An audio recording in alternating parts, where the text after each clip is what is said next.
So, I want to start a series of a look into my prayer life. And so I'm going to go to, as I was praying through the readings for the Easter Vigil, which at this point is a couple weeks ago, actually, depending on when you see the video, it could be months ago, it could be years, I don't know.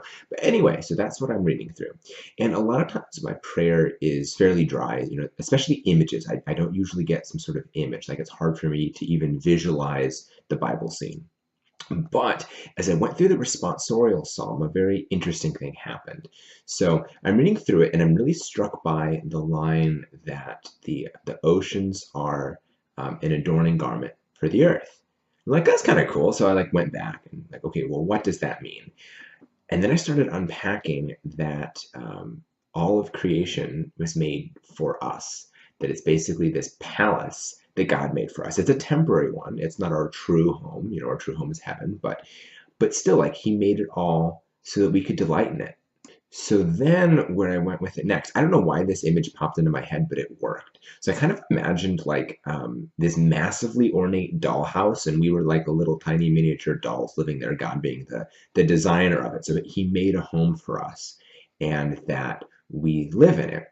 Now, when He first made us, we were Adam and Eve were basically the priests of creation, offering creation back to God. And that through Adam and Eve's rebellion, because of that relationship with God was broken, so also was the rest of creation wounded by that. It wasn't just Adam and Eve wounded by that. And so, as a result, creation is now scary and dangerous. And so, in this image now, the dollhouse that we're living in is scary and dangerous. But even though the Father is building one, this house for us, this temporary one, He's also preparing a home with Him. Which just the size difference between like a person and a little tiny miniature, like how would we live with Him? It really highlighted the distance between us and God. Obviously, in reality, it's even more because God's infinitely, He's infinite and we're not. But still, just that how much He loves us to make a place for us that we will live with Him. And even now here on earth, how much He loves us and that He designed a palace for us to show us that love. So yeah, I figured I'd share. I wouldn't necessarily say this was a fruitful prayer because fruitfulness is not measured by what I get, but more of did I show up?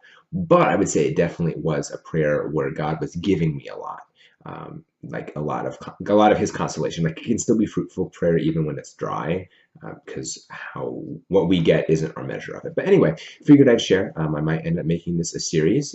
Every so often, just here's what Mike's prayer life looks like. Although it probably would be more of the highlight reel and not the times that I got really distracted or was dozing off or stuff like that. Because that's the reality. Is some days are just harder than others. P.S. Be a hero today.